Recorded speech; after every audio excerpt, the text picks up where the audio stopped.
Hello and welcome. We'll get started in a few minutes.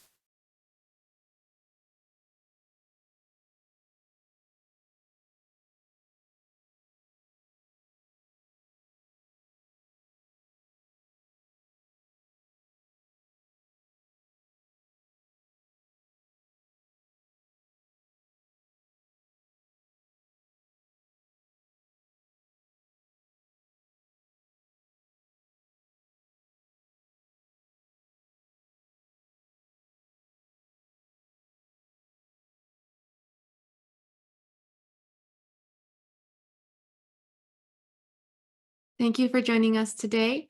This event will be in English with Spanish interpretation. You may enable this feature on the bottom right corner of your Zoom screen. The last 20 minutes will be dedicated to answering your questions, so please utilize the Q&A function to share your questions with panelists, as the chat function and the ability to raise your virtual hand have been disabled for security purposes. Gracias por acompañarnos. Este evento será en inglés con interpretación en español. Puede habilitar esta función en la esquina inferior derecha de su pantalla en Zoom. Por favor, utilice la función de preguntas y respuestas para enviar sus mensajes. Les dedicaremos los últimos 20 minutos de esta conversación para responder a sus interrogantes, ya que la función de chat y la posibilidad de levantar la mano virtual se han desactivado por motivos de seguridad.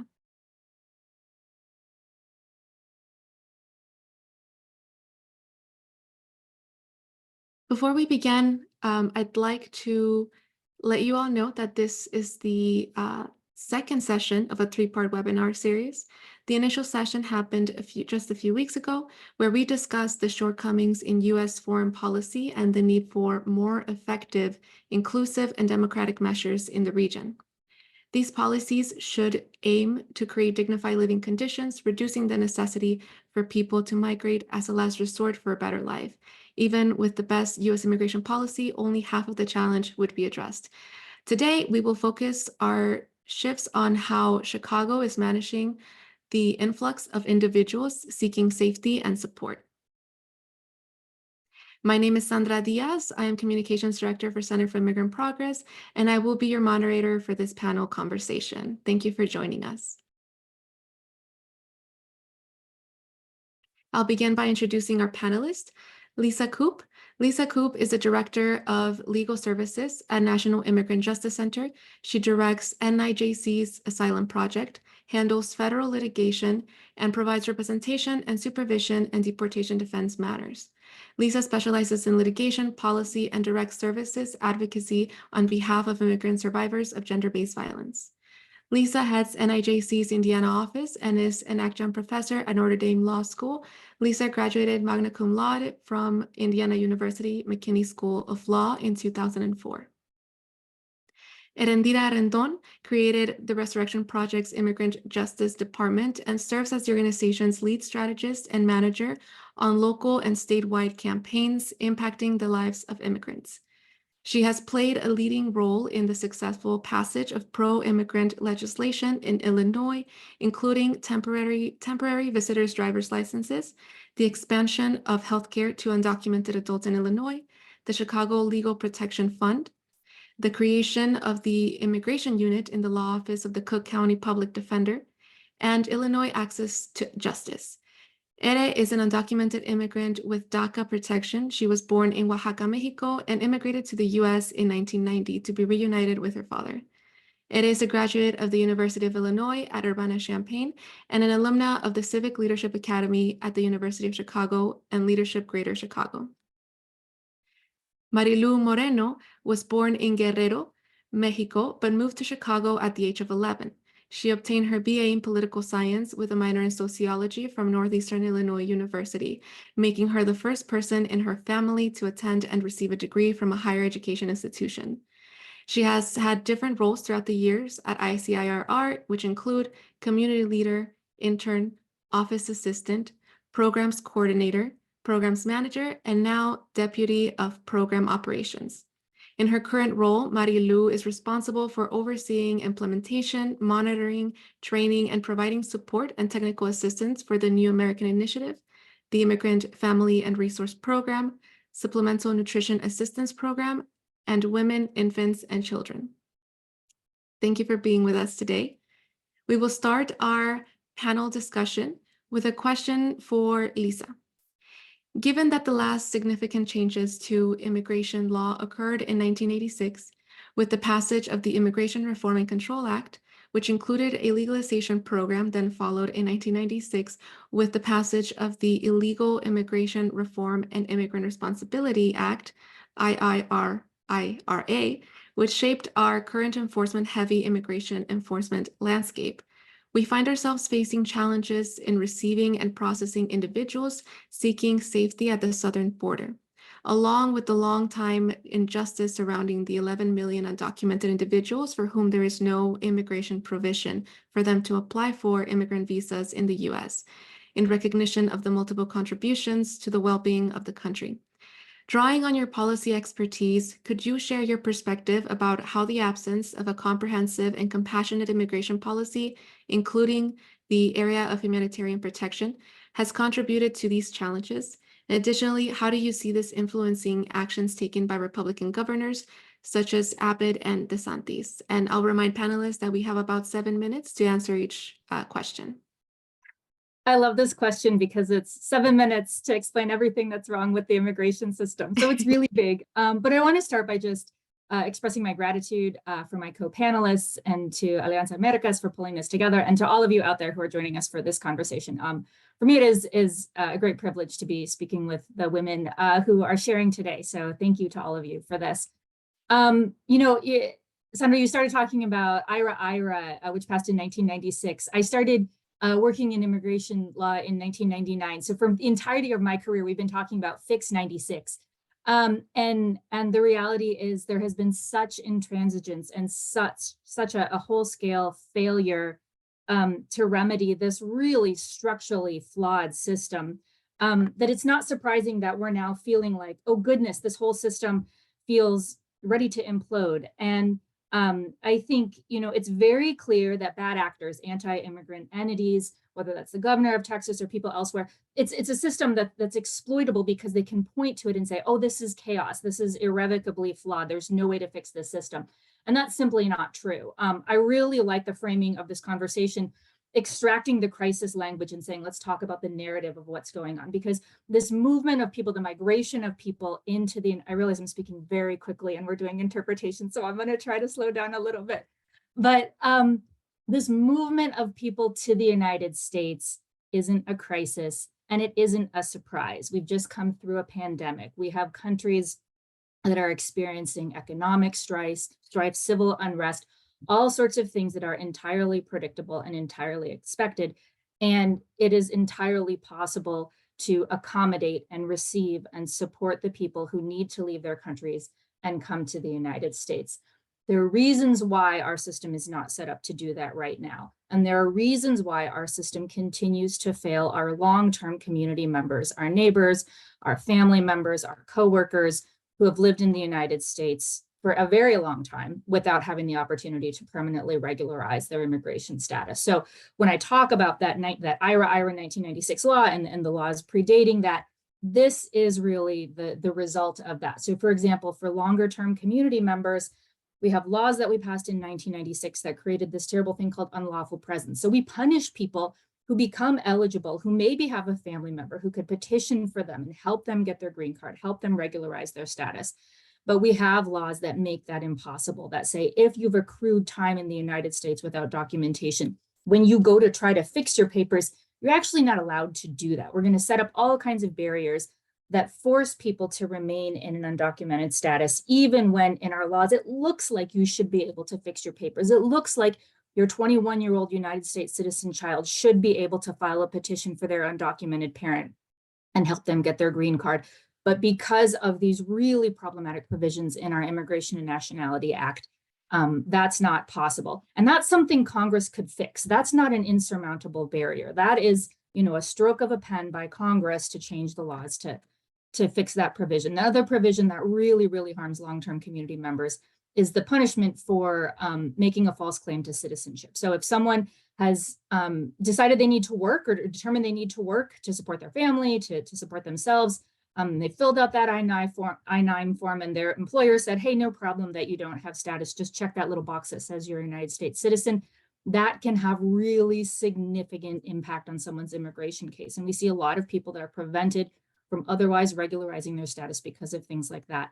On top of that, we have really harsh penalties for people that have contact with the criminal legal system. A lot of Black and brown people that have contact with the criminal legal system as a result of structural racism and racial profiling and all sorts of problems that put them into this pipeline, into immigration deportation proceedings that are deeply unjust and are certainly the result of some systematic problems that, again, are not unsolvable, but that our government is choosing not to solve. So those are three big things that I think are really punishing long-term community members, including the fact that we have DACA, we have the Deferred Action for Childhood Arrivals, we have temporary protected status, we have these sort of temporary, by definition, temporary protections, but no path to citizenship. And so it's really, really unjust and problematic that we have people that are afforded some level of immigration status without a path to residency, without a path to citizenship. So those are other really important things to keep in mind. When we're talking about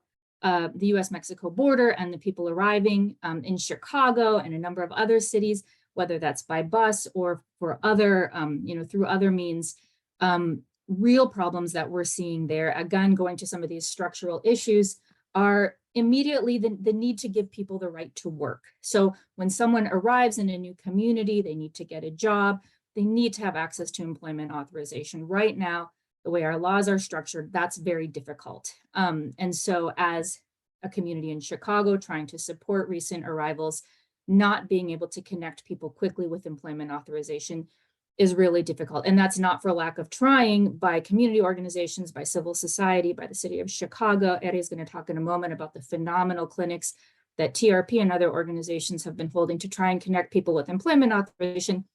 But employment authorization is not immigration status itself. It is usually the byproduct of someone either having status or being on their way to securing some other form of immigration status. So depending how people are released from government custody at the border, if they're not given this thing called parole, if they're instead released on their own recognizance, which this is a really arbitrary distinction, this is the decision of the Customs and Border Protection agents at the border, if they are not released on parole, they're not eligible to apply for that employment authorization document. And so people arrive without a mechanism to be able to work legally. And so that is a significant problem. And again, that's a solvable problem. We could give everybody parole. We could give them access to employment authorization. Our government is choosing not to do that. As legal service providers, when we are encountering people who are arriving from the border, we're generally looking at, is there an immigration benefit for which they can apply?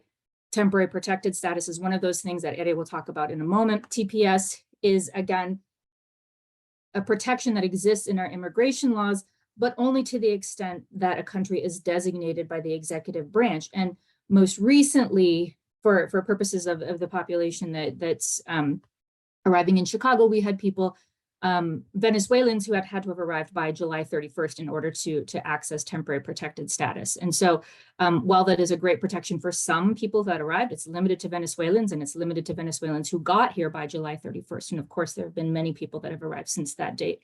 And very briefly, the last thing I'll mention is we refer to a lot of the recent arrivals as asylum seekers, and many of them are, and many of them should be able to access protection in the form of asylum, which is protection for people who are afraid of returning to their country of origin because of some characteristic about themselves that's causing someone to want to persecute them. It's not a perfect match for people that have fled because of generalized violence, because of generalized strife. And our laws need to protect people that leave for those reasons. But asylum is not necessarily the right instrument in all cases for people to access protection in that way. And then finally, the last thing I'll mention is that people coming at the border are entering a system that's set up for them to fail. They're being venued for court in places far from the location where they're arriving. They're being required to check in with Immigration and Customs Enforcement, but not given proper guidance how to do that. They're being issued notices to appear that have a date that says you need to appear in court on this date, but that's not actually a real court date because that document hasn't been filed with the immigration court. So this notion that someone who is completely new to our immigration system can take this stack of documents and decipher them and figure out how to navigate our system is simply impossible. So I will pause there on a really sad note, but hope that Eddie can lift our spirits and talk about some of the responses. Thank you, Lisa. I appreciate all of the information you shared with us. I know it's not enough time to cover everything, but I think you stressed the importance of legal clinics and legal services to be available for people coming. Um, so my next question for Ede, with the recent influx of about 30,000 newly arrived migrants to the city of Chicago, how have local organizations such as the Resurrection Project and other immigrant-serving entities adjusted their resources to address the needs of both newcomers and long-term immigrant residents in the city? So buenos dias, and that's a really tall order, Lisa. It's really great to be on this panel with Lisa and Marilu, in organizations that have been doing this work for so long, and sharing space to make sure that we are all stepping in and doing what we can. So I want to start off by talking a little bit about Illinois, what Illinois does have and what Illinois doesn't have. And this isn't unique to Illinois because really, this is pretty much the case, I would probably say, in every single state of what we don't have. So what Illinois does have is great organizations, great networks, great infrastructure to try to provide as many services to the existing undocumented community in Illinois. And I'll go into details in a little bit about what some of those are. What Illinois does not have, and what really nobody in the nation has, is resettlement for immigrants. Right, resettlement only exists for the refugee community, folks that come in with refugee status. And so then the federal government provides funding to refugee organizations to help folks. Well, one is they come in and get a work permit automatically, but then, are able to be assisted by a resettlement agency to find an apartment, to pay for their rent, to be able to get some workforce education and help with job placement. And that has just never existed for the immigrant community at large. And I think for many folks that work in this space or who are immigrants ourselves, who have family who continue to come to the US, we know that the difficulties that we're seeing right now is a reality that our families have always lived with. The realities that our families have always had is that they arrive with nothing besides the clothes that they're able to cross the border with and maybe what fits in a backpack. And then serious debt because of how much money it costs to come to the US. What is different is that everybody is seeing it now. And we are now having to house and shelter folks that are arriving. And so I think that is just the difference of what we're seeing, and a stark reminder of that there has never been an infrastructure and there has never been investment into making sure that immigrants are able to resettle in the US. But back to what we do have, right? Illinois has amazing networks, has really great infrastructure for trying to make this work. Some examples are, the Immigrant Families and Resource Project, which Marilu will talk about, and the work that, ICER has done to make sure that there is case management for immigrants to try to figure out what is it that each immigrant qualifies for and provide wraparound case management. The state of Illinois has invested heavily, particularly since the pandemic, in welcoming centers to make sure that immigrants are able to try to figure out what is it that they qualify for in Illinois and be able to apply for those benefits. It has the Illinois Access to Justice program, which at TRP we manage, which is legal services broader than particularly for the Illinois undocumented community. So adjustment of status, U visas, VAWAs, TPS, asylum, deportation defense, right?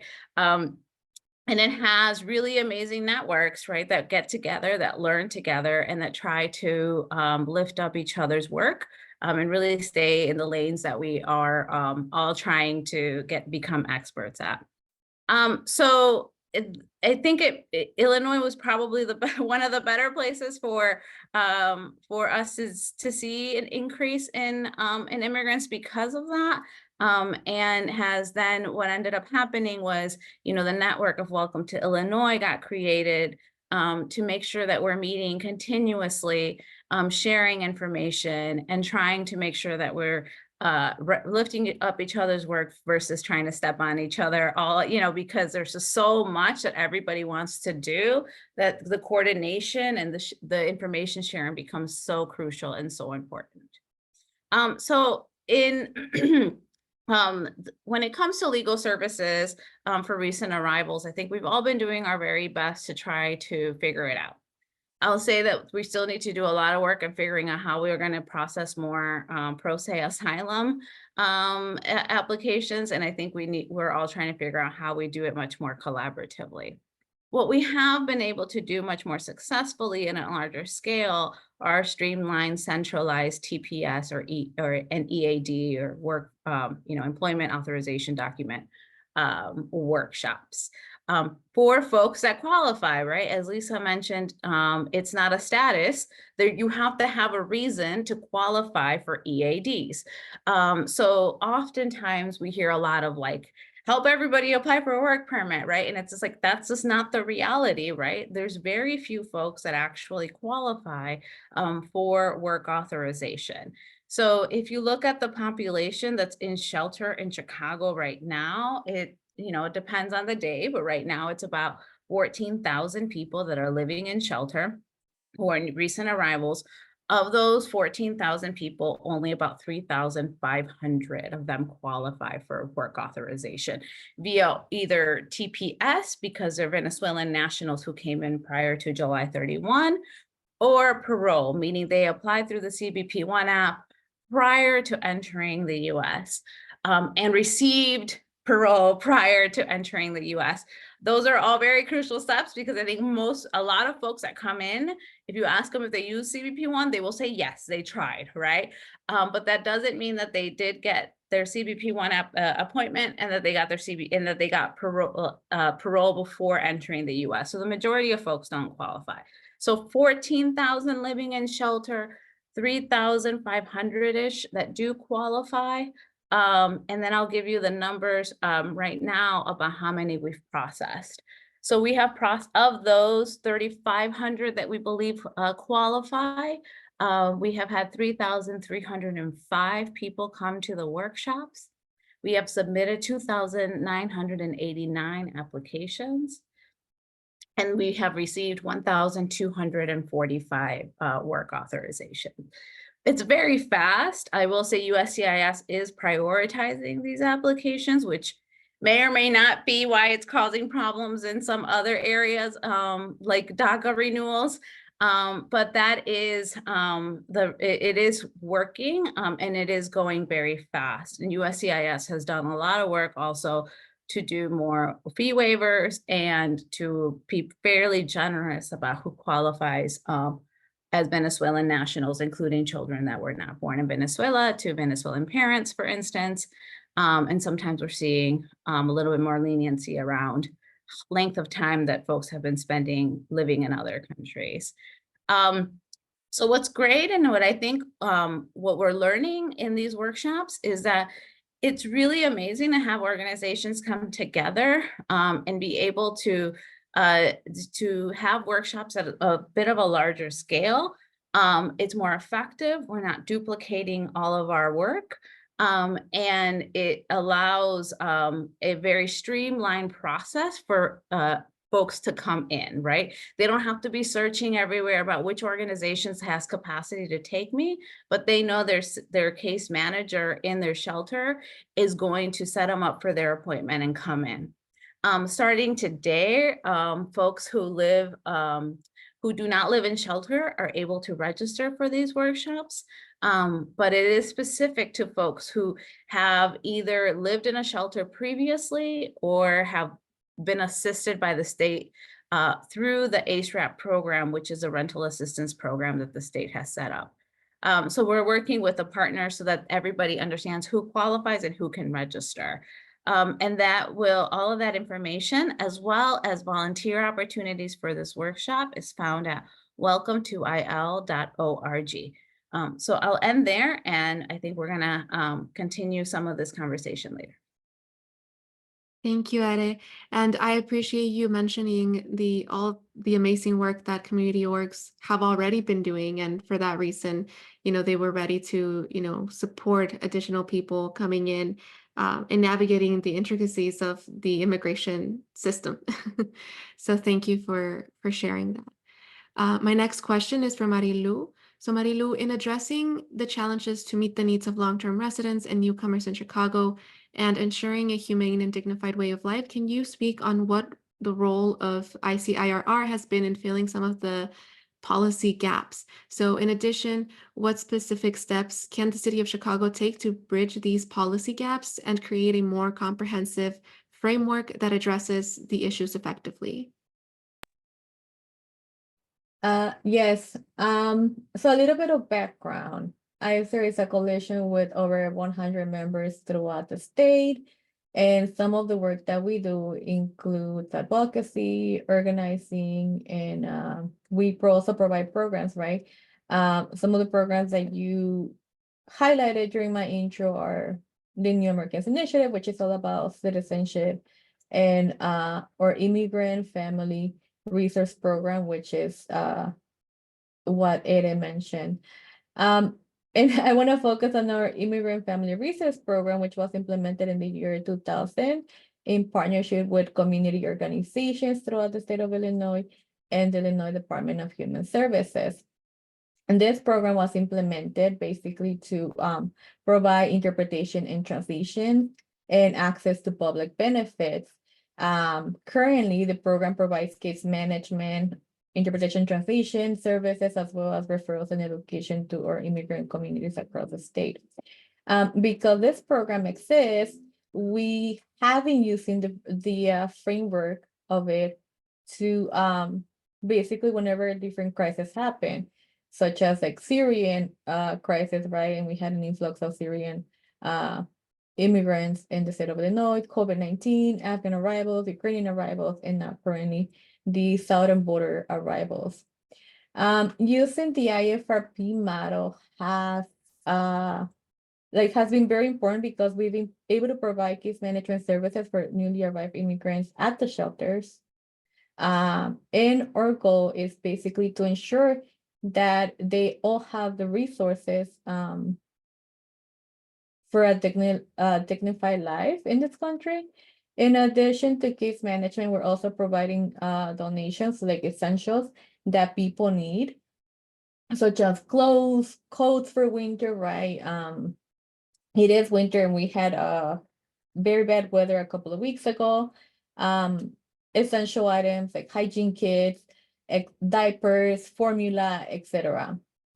All of these has been done through partnerships with or one of our partners, New Life, like the donations and like the case management through our partnerships with community organizations that have been placed at the shelters to provide these services.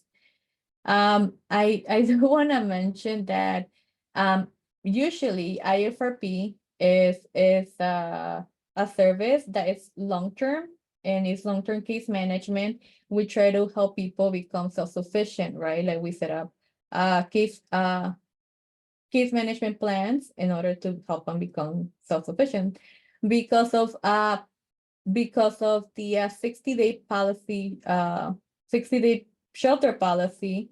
Some of the case management that we're able to provide has had to be modified to be short-term. Right, people were given notices that they could only be at the shelter for 60 days, and those notices have been extended to an additional 30 days, so a total of 90 days. But it has been challenging because at some of the shelters we have thousands of people, all of which need case management, and providing case management in the way that we are used to through our IFRP program has we have to modify it to be short-term just because people were going to be at the shelters for a short period of time. And on top of the case management, also providing them with their essentials, right? Like hygiene kits, clothes, helping them enroll their children into school, helping them, as I mentioned earlier, find employment or connect them to places that are hiring, etc. Like all of this in such a short term has definitely been a challenge. And it has been mentioned before, basically, we do lack resources. And when you get an influx of 30,000 people or over 30,000 people, that's definitely being a challenge, because we're not able to provide the services as we're used to. I also want to mention, like, the other challenge is that some of the migrants do qualify for ASARAP, like Eden mentioned. However, right, as of December, anybody who arrived at the shelters do not qualify for ASARAP. Other benefits that are available for them are BTTC. But again, like Lisa mentioned, people do have to prove that they right, the requirement is that people have to prove that they intend to apply for asylum. Not everybody is going to be applying for asylum, or not everybody qualifies for asylum. So then that also leaves people out of those benefits. And then the third option that we have available is our Immigrant Family Support Project, which is a one-time cash assistance program, right? Like we're able to provide anywhere from $1,500 to $2,500 to families who do not qualify for ASARAP or do not qualify for BTTC, but this is only a one-time assistance. And basically that's the only people out, right? Like once their stay at the shelter ends, and if they did not qualify for ASARAP or they did not qualify for BTTC, and if they apply for this program IFSP, that's still not enough to cover everything that's needed, right? Because they're going to be needing security deposit, first month's rent, money for utilities, etc. And the challenges are that, like, as mentioned, like not everybody is getting an EAD, not everybody's getting a work permit.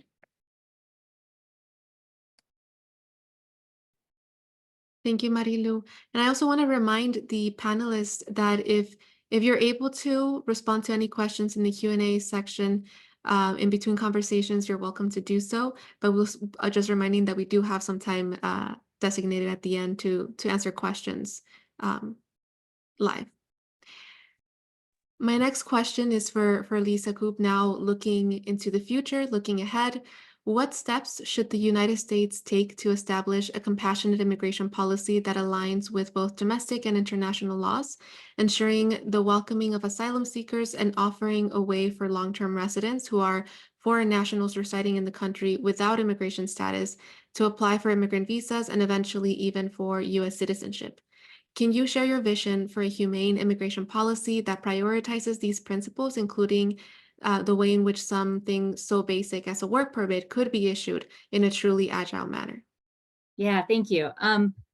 You know, and I talked earlier about some of the small things Congress could do to alleviate so much of the stress and hardship that long-term community members experience due to things like false claims to citizenship, unlawful presence, contact with the criminal legal system, things like that. So those are there's, you know, millions of white papers out there providing guidance on those fixes, and I really, you know, hope there is a day when Congress seriously takes up some of those questions and is meaningfully ready to engage on those changes, because that we need congressional reform in a lot of those places. You know, we've seen administrations work around the edges with things like deferred action for childhood arrivals and other programs intended to help provide protection and relief to some community members. But again, we really need full reform. But let's talk for a moment about this work permit question.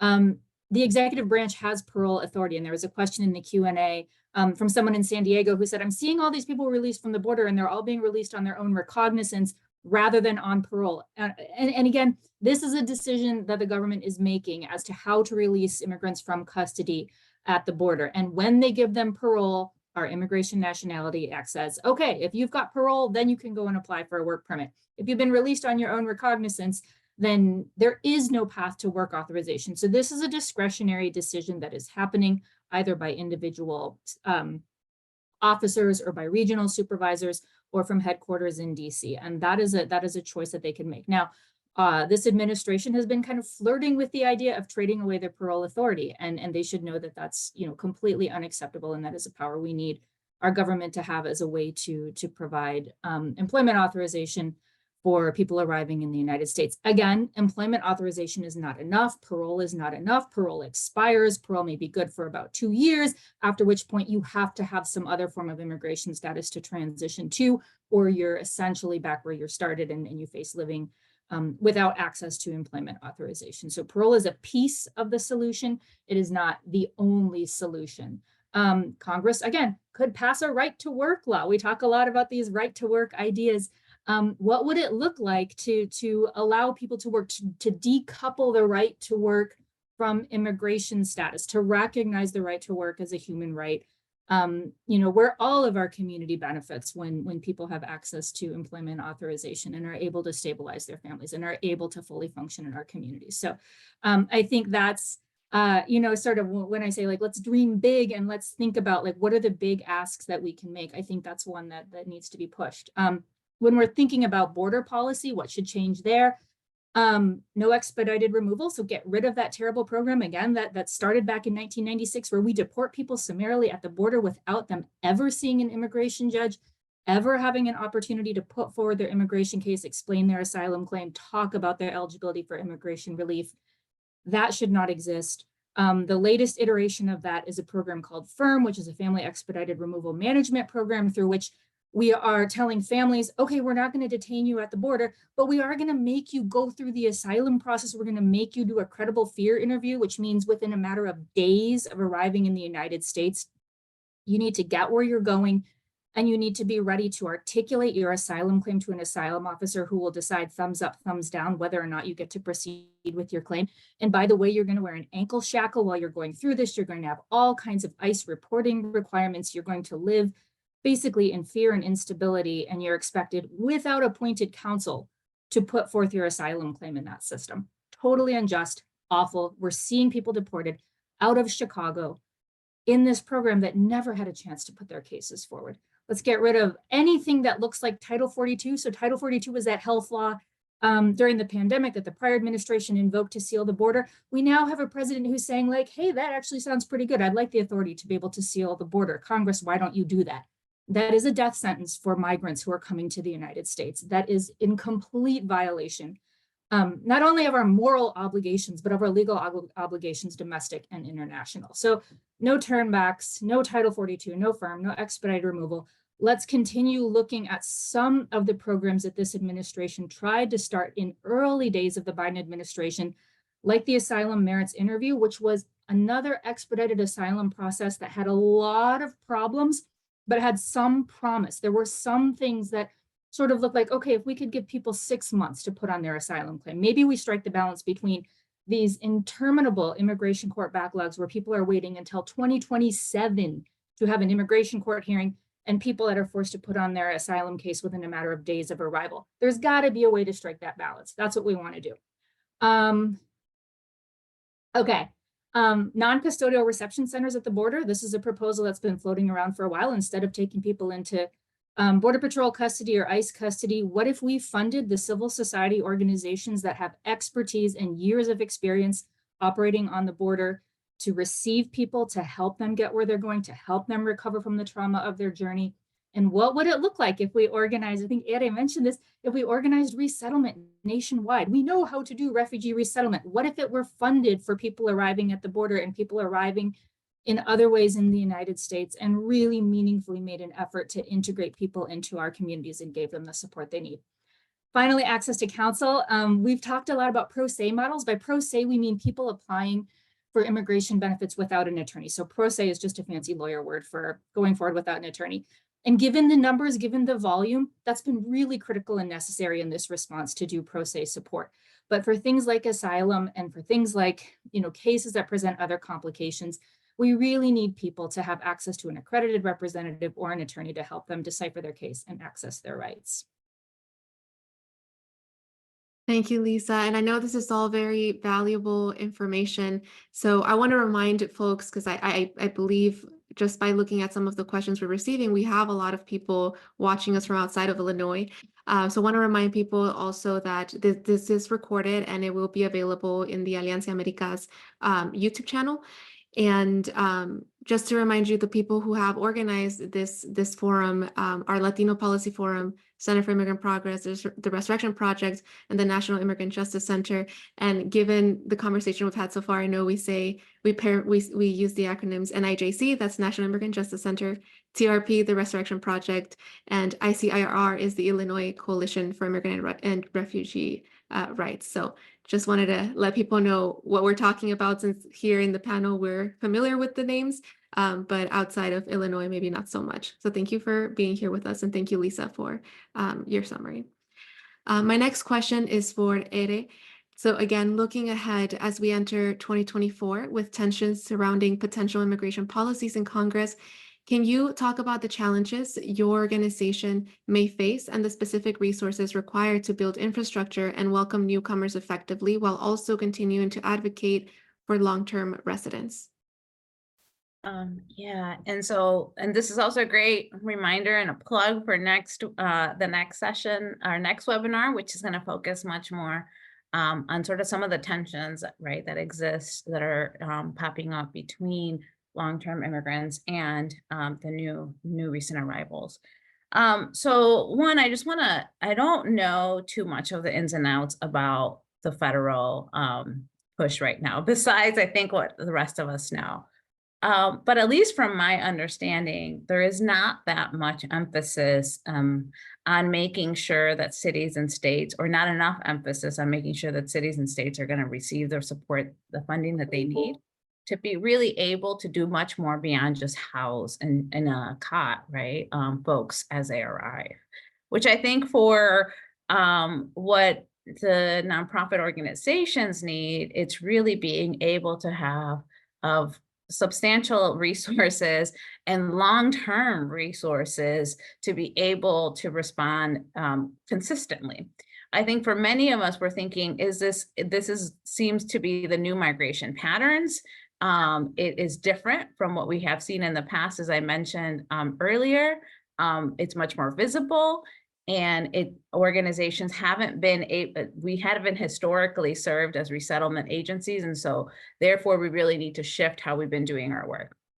And we need to grow our capacity, right? Because it's very true that the more folks you serve that are recent arrivals, that does mean if there's no additional capacity, that does mean you're serving less of the long-term undocumented.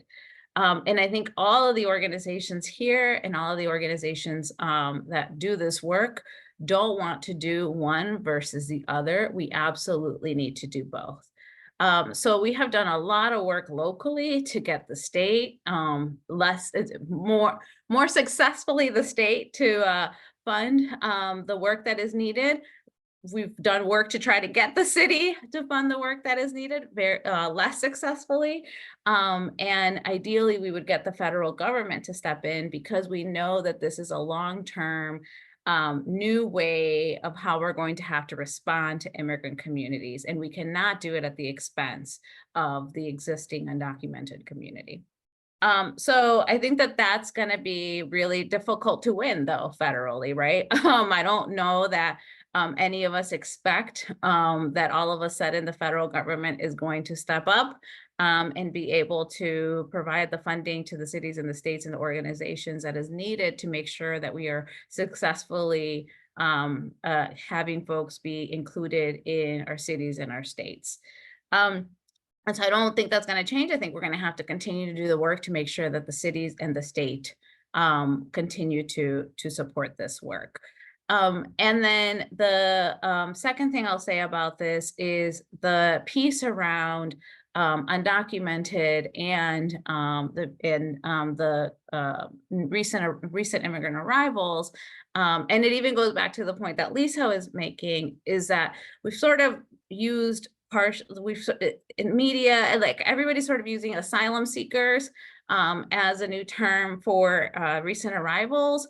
The reality is most folks are not going to apply for asylum, and even those that do apply for asylum, right? Right now, we're looking at about a 40% approval rate of asylum. So we're really looking at the undocumented community, right? A lot of these folks are going to be undocumented, and those, when you're undocumented, there are tremendous challenges, right? So I'm looking at the question, some people are like, what do we do about workforce authorization? And do states also, do workforce placement if you're undocumented? No, the undocumented have never been able to tap into many of these resources. And I think that that's going to continue. And I think that that's going to be just a reality of many folks. And so I do think that we need to do a lot of work around letting folks know, like, listen, like, you're not supposed to work, but in reality is you have to work, right? Like, how else are you going to survive?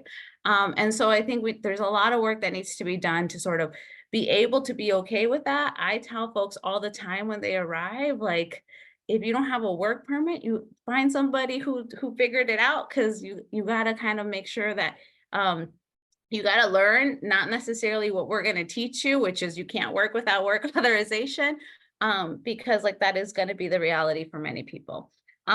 And I don't think that the federal government negotiations that's happening right now is going to change that. We're not all the negotiations that are going to happen, that are happening now, are not going to lead to an increase in immigrants being able to apply for work authorization or any kind of legalization.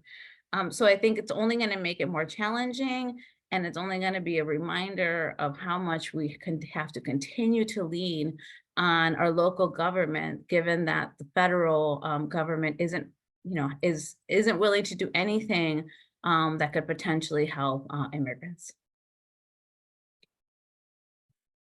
Thank you, Ede. And I mean, as we know, it's 2024, so we have presidential election coming up, and I think it's something to consider. The narrative that is going on right now, it's for a reason, and it's very specific, and it does not help the situation for the immigrant community. My next question is for Marilu, also looking ahead. The absence of comprehensive public policies in the United States to address the longstanding inequality impacts all residents, regardless of what the immigration status may be.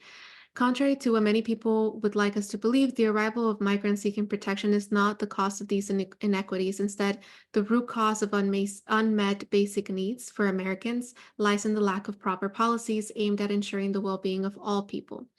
How have these public policy gaps affected the ability of a city like Chicago to be truly welcoming of recent asylum seekers, while at the same time not ignoring the needs of the traditionally marginalized communities? And have these existing gaps contributed to a divisive narrative exacerbated by the actions taken by Republican governors such as Greg Abbott in Texas? Yes, yes, like everything that we are seeing right now, it's the cause of the federal government and their lack of action, right? At the federal level, and I think Lisa said this earlier, when there is a will, there is a way. And we have seen this in the past, like at the federal level, policies could have been implemented for south-of-border arrivals that mirror the current United for Ukraine policies, right? Like we know that when the war in Ukraine broke out, the federal government opened this program called United for Ukraine. And as of right now, almost 40,000 sponsorship applications from Illinois have been filed under U4U. So U4U is short for United for Ukraine, since the war with Russia began. The U4U model with sponsorships has ensured that Ukrainians are not sleeping on police station floors, that they are not on shelters, or that they are not camping on the streets. So right, like when there is a will, there is a way. If the same policies had been implemented for people coming from south of the border, right? Like we would not be in the situation that we are now. Additionally, right, and just repeating what has been said already, like not everybody is eligible for work authorization in comparison with U4U. And so for comparison to Ukrainians. And then moving on into the at the city and at the state level. Housing and homelessness is not something new. Like it's not something new that's happening right now with the migrants. It's something that was there before, but the lack of investment in more resources in supportive transitional housing as well as affordable permanent housing, right? That has increased of or created this divisiveness that we are seeing right now. If resources or like if our government was investing in these things, people on the brink of homelessness would not be fighting for the little resources that migrants are receiving if they themselves were taken care of.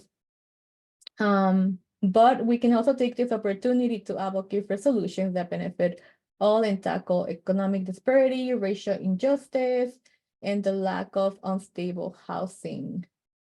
And just to add to them, yes, like Governor Abbott has targeted states like Illinois and cities like Chicago because we have publicly said out loud, right, that we are a welcoming city and a welcoming state. And unfortunately, real people have been caught in the middle, like we've seen, right? Like this winter in December with frigid temperatures and people were sleeping outside in the cold. The other thing that I want to add is that we're going to continue fighting for solutions that lift up all communities across Chicago and the state. And we'll also be offering opportunities for community members to take action and get involved. Thank you, Marilu. And I think it's important to commend the people who are joining us today and wanting to get more information and wanting to become better informed. And if you want to get involved, we will have some links at the end of the panel discussion on how you could support. We'll move on now to the Q&A portion of the conversation. Each panelist will have up to 5 minutes to answer a question, and I believe we're in good timing to get a few done today, so that's good. The first question I have is from Christine. Can you share, and I don't think this is directed to a specific person, so whoever would like to jump in and answer, feel free to do so. Can you share more about state funding that has been secured to support new arrivals and long-term immigrants throughout the Illinois state budget? What service does it include in addition to state and local funding? How have you engaged private philanthropy or any public-private partnerships? I can get us started. So the state has invested in several programs. ASRAP, which you've heard, which is asylum seekers, like rental assistance program. Yeah, ASRAP. And so that was at the beginning 6 months of rental assistance. Now is 3 months. And as Marilu mentioned, new folks don't have any ASRAP. And there was also a question about ARPA. A lot of this is coming from ARPA funding. I think we don't know what would have happened had we not had that ARPA funding that the city and the state have tapped into. So ASRAP is one, and then it's funding organizations to do the case management piece of that. So Catholic Charities in Illinois is, in Chicago, is finding apartments. New Life is like physically moving folks into apartments. And I think in ICER and its partners are doing case management to make sure folks are able to move in successfully. And the state is funding those entities as well for the staffing piece of it. The state has invested $7 million into the TPS EAD centralized workshops. And then it has also both took this program that had, you know, they're getting creative. They took a program that was for increasing legal services that was ARPA funding for what was fiscal year 24, and then you know, asked organizations to step up and do the specific work, and then we're able to continue that funding into our current fiscal year. And in Illinois, we're in fiscal year 25. The city has taken the lead mainly on setting up and spending on the for setting up shelters. They run all the shelters. The state does not run shelters. And then there was also recently the state added funding for a landing zone. So as folks arrive to Chicago, that's their first point where they arrive and start getting some information about what their next steps could be, and is working with New Life Organization to staff it up. I think also ICER and Catholic Charities.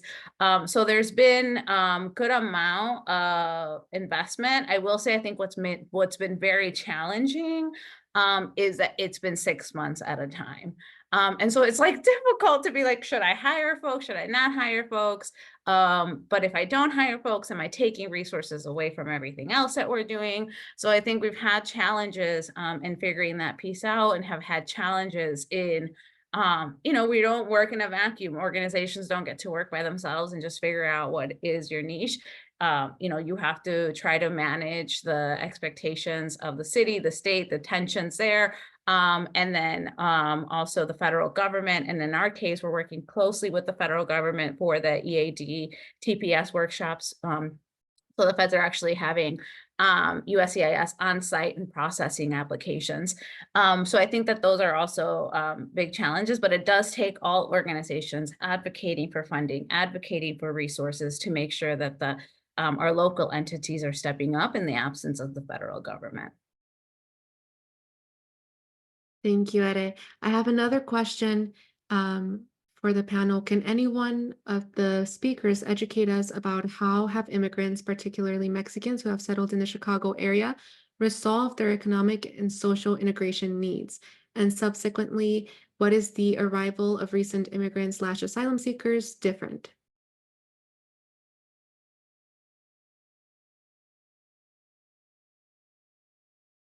I can start.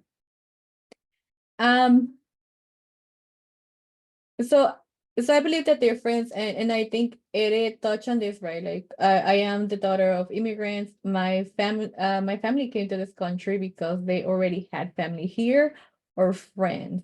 So what made it different for them is that they had that support.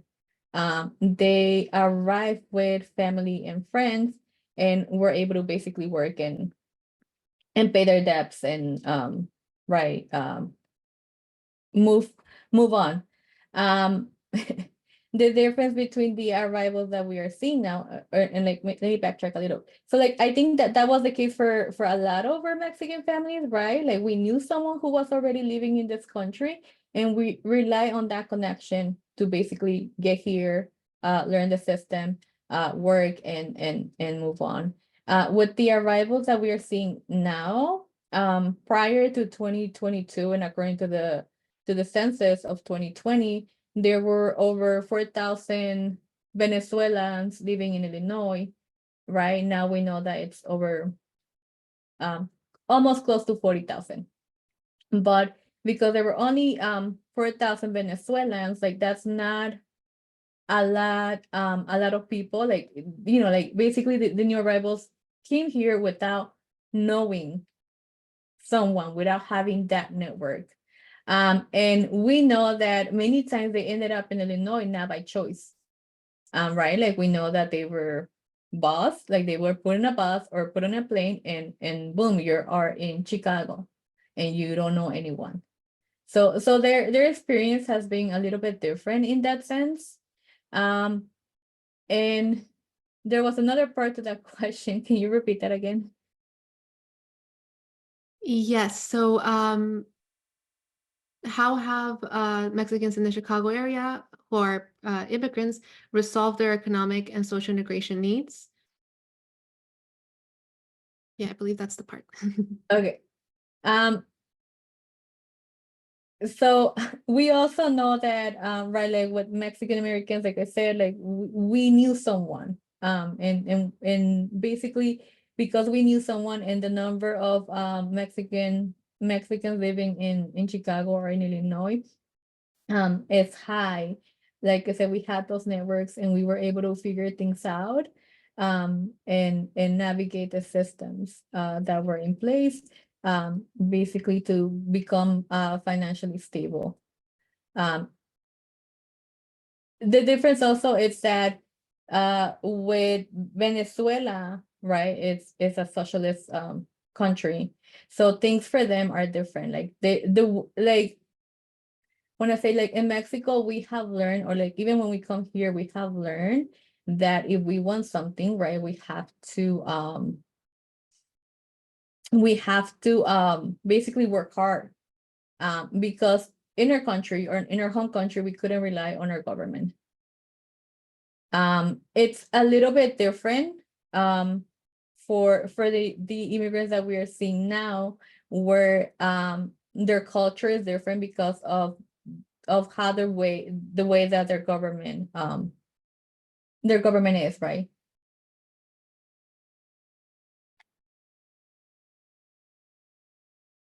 Right. And I think it's important to note too, when it comes to immigrants who have already been living here, sometimes there's, for example, in my experience being first generation, I would be the one to help my parents navigate systems.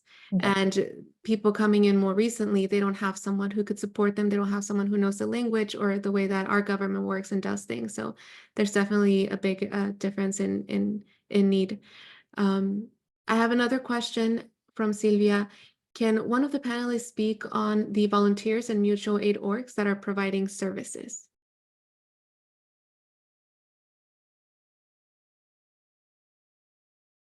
Sure. So Chicago has a rich history of organizing and has a whole lot of organizations, and also mutual aid organizations. And I think mutual aid really also got really strong during the pandemic. And so that was just a few years ago. And as folks were arriving, mutual aid organizations really stepped up.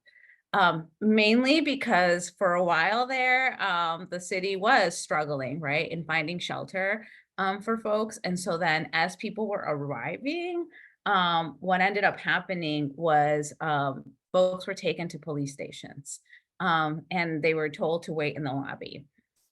If you've ever been to a police station in Chicago, don't imagine a massive lobby with lots of space. They're fairly small, and sort of have like a counter. And so there's only like so much space that they have. And so what ended up happening was buses would arrive from Texas. And then because there was no more shelter beds, folks would be placed in a city bus and then taken to a police station and told to wait in the lobby. They ran out of space. And so what ended up happening was like folks were still taken to police stations, but there was no more space inside the lobbies. And so mutual aid organizations started stepping in, making sure that people had at least tents to sleep outside, serving food, making sure folks had hygiene products. They continue to go to the landing zone when when shelters get at capacity again, then the landing zone, ends up being basically the new police station where folks have to sleep outside and wait. And so mutual aid organizations have really stepped up and have really gone to those places and have done everything from providing tents to food to hygiene products to donations, all the way to making sure that there's showers. And we'll take shower, trailers that can get hooked up to water, and then folks are able to shower. They've really stepped up to fill in that massive gap that both the nonprofits can't meet because we're sort of doing we've all sort of been doing one thing.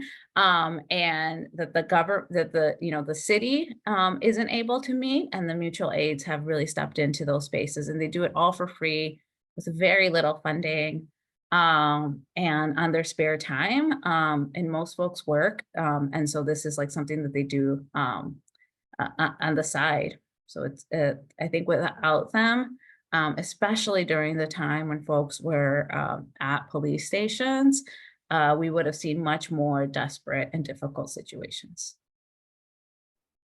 Thank you, Ede. Lisa, we have a question for you from Aaron.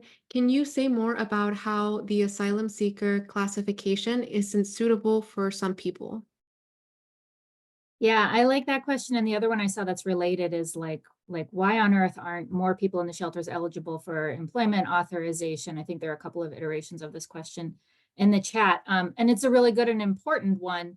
And just to start with, like, why can't we just go get employment authorization for everyone?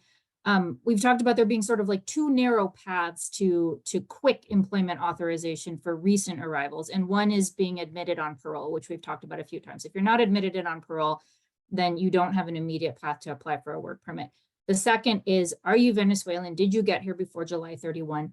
If you did, then you're eligible for temporary protected status. You can go to one of the clinics downtown. You can get your application processed, and you should be able to access a work permit in pretty quick order. But that, again, those are limited groups of the many, many people who are arriving. There are, not everyone fits into either one of those two categories. So then we look at, okay, is there other relief? Is there another benefit available to these individuals? And one of the things we look at is asylum. Is this someone who might qualify for asylum protection? And asylum is a really technical and somewhat narrow area of the law. It's sort of what we often pivot to when we're sort of like, there's no other apparent path to go down. Let's look at this asylum path. Let's see if this is someone who meets the definition of a refugee, which is what you have to establish in order to win asylum. So somebody who has come because they were experiencing significant strife and even danger in their home country, and that caused them to flee, might not qualify for asylum if they can't show that harm that they experienced or the harm that they fear rises to the level of persecution. So it's got to hit this legal standard, and it has to be on account of some characteristic about them. So in the refugee definition, there's race, religion, nationality, political opinion, membership in a particular social group. Are one of those 5 reasons the reason why someone is going to harm you? And can you show that your government is unwilling or unable to protect you? And can you show that you can't internally relocate in your country and be safe? And can you show that you haven't firmly resettled in another country, and that you don't fall into any of the other laundry list of things that make you ineligible for asylum?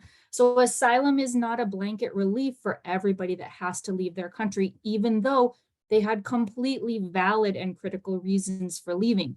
That's why something like temporary protected status exists, which is a form of relief that says, hey, the US government is looking at Venezuela, is looking at Syria, is looking at Haiti, and saying, this is a country that cannot receive repatriated nationals right now because of these sorts of things, because of civil unrest, because of natural disaster, because of war, economic collapse, whatever it is.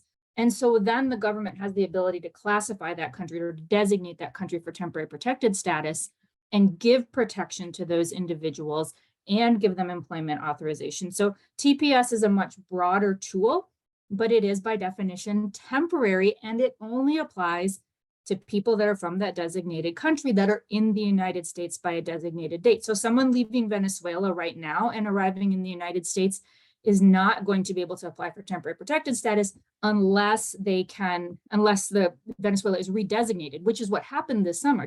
Venezuela had been designated in 2021, was redesignated again in 2023. So again, this is a tool available to the administration. This is an executive branch. Congress doesn't need to act. This is something the executive branch can do.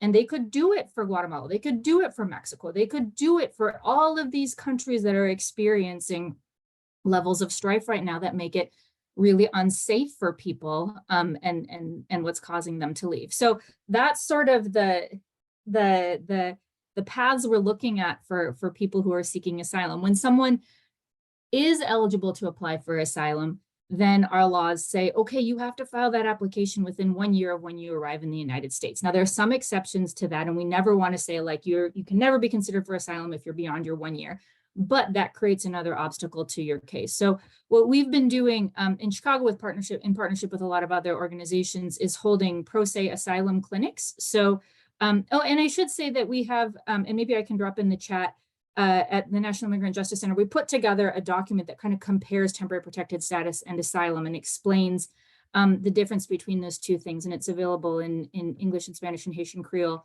to just try and help people understand these distinctions. But for people who do want to seek asylum, the legal community in Chicago has been trying to hold pro se clinics. So again, clinics where people aren't getting full representation, they aren't getting a lawyer, but they're coming to these clinics where they're getting oriented to the asylum process. They're sitting down one-on-one with a lawyer. They're having their asylum application completed, and then it's getting filed either with the immigration court or with United States Citizenship and Immigration Services. So even that little technicality makes it really, really hard for people to do this on their own. And we have more information about that process on our webpage. I believe it's one of the web pages in the chat, but we have an online jot form, which is kind of like a Google Doc, that people who are interested in participating in one of those clinics can fill out a form and express interest. And again, I'd be remiss if I didn't talk about the incredible pro bono work by area law firms that have hosted those clinics, that have partnered with us on those clinics, and that have really made it possible for us to help some people apply for asylum. Again, it's a process that's available to some people, but it's not the answer for everybody who's arriving in our community. Right, and you mentioned there's very specific requirements for things like TPS or even with DACA, where there's like a specific date, and whether you made it a date before or after, that puts you in a completely different track in your life in the US. So I think that's very important to note and to mention, that something that doesn't seem like such a big deal, like it's literally 1 day or not, and it really does create a different experience in someone coming in and trying to get integrated. I have one more question. This is coming from Xochitl for the Resurrection Project, or ICER. Are either organizations offering any support to new arrivals in the areas of job training, placement, language training, and or labor rights education? I can start. In terms of job placement, for folks that are going through the TPS EAD workshops, at the end, their last step is to meet with a job placement and city colleges as well, in terms of getting to know some of their options. I think the larger problem is for folks that are not going to get work authorization. For the folks that are not going to get work authorization, they are going to have similar challenges, the same challenges really, right, as a undocumented community in terms of working without work authorization and how vulnerable that leaves you. I think we could be doing much more work to make sure that education is reaching folks. I think to a certain extent, in some spaces it is. We do a lot of those trainings, not in shelter, but just in the general public, and we're seeing more and more recent arrivals arrive.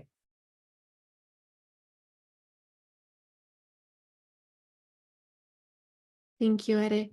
I have another question, and we're nearing the end of it, just a heads up.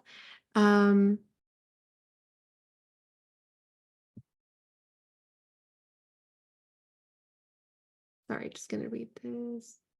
Can any of you talk about the laws that Chicago and surrounding suburbs have passed restricting bus drop-offs, and even in some cases blocking hotels from sheltering recent arrivals, and what advocacy can be or is being done to be more open and welcoming? And are there coordinated efforts in that faith communities and residents could do to house new arrivals ourselves?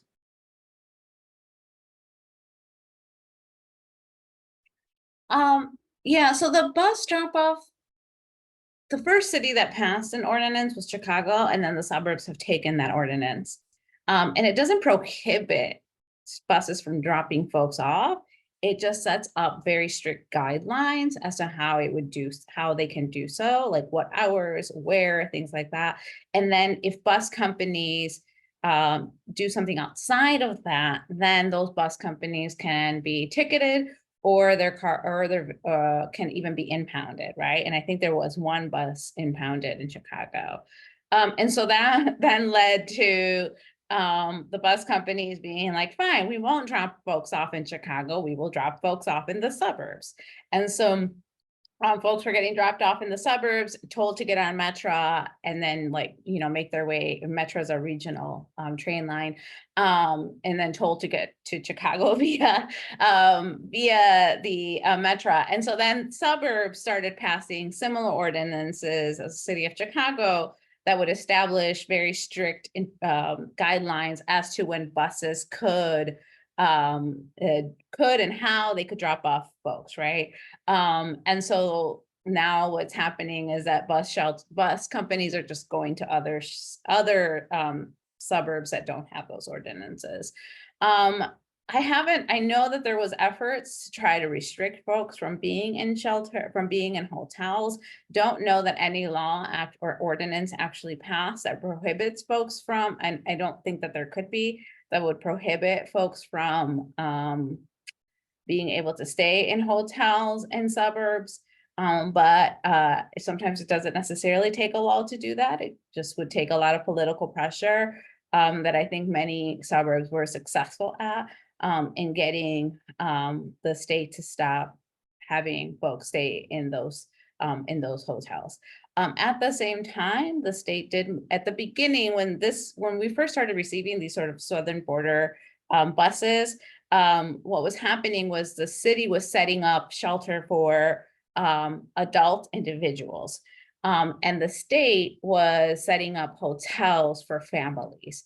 And those hotels were generally in the suburbs. As you can imagine, it's more expensive. Hotels are more expensive in the city of Chicago than outside in the suburbs. The state actually stepped away from that several months ago, maybe more than a year ago. And so there have been less and less folks staying in hotels. There are a few hotels that the city of Chicago uses, but those are all in city proper.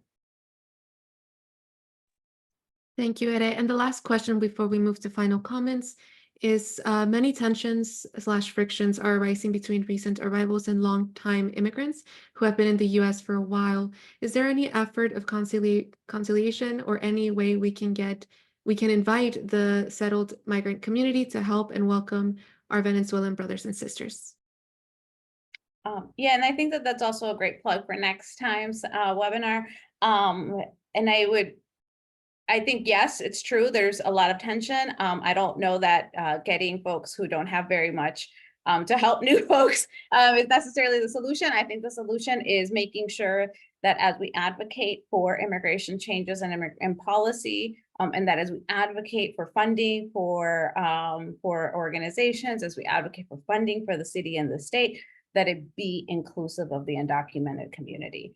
And so we are not, for instance, advocating for a redesignation of them again. And there's a lot of folks that are like, well, if folks don't qualify for TPS because they came in after July 31, why can't we just change that date until for last month, for instance, right? We believe that the President Biden has demonstrated that parole is an incredibly powerful tool and leading to the most generous and widest use of parole to allow more than 1 million new immigrants to come in and get work authorization, and that he should be doing the same thing for the undocumented. So our position has been for the president to use his parole authority to allow undocumented immigrants to apply for work authorization. We believe the solution is to make sure that we are advocating for all immigrants, not just specific new immigrants. And I think that answers the question too earlier about saying that, unfortunately, we actually do not get to decide who qualifies for work authorization. And we believe that all immigrants deserve and need a work authorization. And so our call to action is that And that is what we believe will unify the immigrant community. And it's important to note that we're in a place, in a position in this country where we need workers, and the immigrant community has been working. Simply had an opportunity like a work permit, it would be that much more easier for them to find work that is following the laws and respecting their times and respecting their rights as workers as well. So thank you, Ede. I will go around one more time just for you all to be able to give your final comments. We have about 1 minute each, and then we'll give a few announcements at the end. I'll start off with Lisa. Thank you. I've learned so much today. Thank you so much to my co-panelists. I really appreciated your remarks and your thoughtfulness. I think, yeah, I think the last piece is just sort of recognizing the theme that's been a through line in all of our comments, which is that, you know, the needs of our communities are not reflected in our current laws. And so there is just such a need. And civil society and community groups and organizations have been stretching, overreaching to such an extreme to try and make up for these gaps that should be filled by our federal government. And so really the fact that everyone is here today and the really insightful questions in the Q&A show that so many of you are engaged and are doing this work in different ways in different places. And that gives me a lot of hope that, you know, at some point our collective voices will hopefully break through and work towards a more sustainable, fulsome change that benefits the entire community. Thank you. Ede? Yeah, so sometimes when one of the phrases we use often is the world as it should be. And when I think of the world as it should be, immigrants should be able to arrive to the US, get work authorization, get some assistance, be placed with a case manager, be able to fully be included in the US, fully be included in Chicago and Illinois. I think that we're seeing the beginnings of that. And for that is both amazing and painful. So I'll say amazing because that is how I want to see the world work for immigrants. Painful because it's a lot of work and we're figuring it out and we're doing it with very little resources, but also painful because I didn't know that this would exclude my people, right? Like it excludes the undocumented community. And so I think we have a whole lot of work to do to make sure that we're getting closer to the world as it should be, where we fully embrace an immigrant and we know and we think about their potential and where they're going to be in 5-10 years, and that includes the undocumented. And I think we're in the beginnings of it, and I'm really excited to see where we can go. Thank you, Ede. Marilu? Yes, we have a year and a half of experience now, right? And we have the opportunity to build something that really does center the dignity and respect of new arrivals, but also that takes care of the Chicagoan populations that have been marginalized and not enough resources have been invested in those communities. So like this gives us an opportunity to continue fighting for solutions that lift up all communities across Chicago and the state. Thank you, Marilu. I do want to give a few announcements before we close off. I want to thank first the panelists. Thank you for your time and your expertise and sharing with us today. The Center for Immigrant Progress has a podcast called Through Immigrant Eyes, where we cover topics like today's panel discussion, and more episodes are to come. You can listen to this podcast on YouTube and Spotify. Also, if you would like to get involved, the Latino Policy Forum convenes the Welcome to Illinois Coalition, a bi-weekly meeting with different stakeholders to learn about everything that is going on with this humanitarian crisis and share resources. If anyone is interested in attending, please email ncedeno@latinopolicyforum.org. We'll put it in the chat also. The Welcome to Illinois has a website also that includes information, resources, and ways to donate to the organizations on the ground. If you wish to support them, you can visit the website welcometoil.org, and we will also have that link in the chat. Also, the Latino Policy Forum has compiled a list of resources for new arrivals, and those, I believe, will be included in the chat also. It's a link to a folder full of all of these kinds of resources. So save them and maybe share them along with your people who want to get involved as well. But we'll keep them available for everyone after the call. So thank you so much for your time, and I hope that you all can attend part 3 of this webinar series, addressing the tensions between Black and Latino communities. That will be on Thursday, February 22nd, 2024. Thank you so much for joining us, and I want to remind you that part 1 of our conversation was recorded and is available on YouTube at Alianza America's channel, and this one will also be available there. Thank you so much for your time. You can find the registration for part 3 in the chat. Thank you, panelists.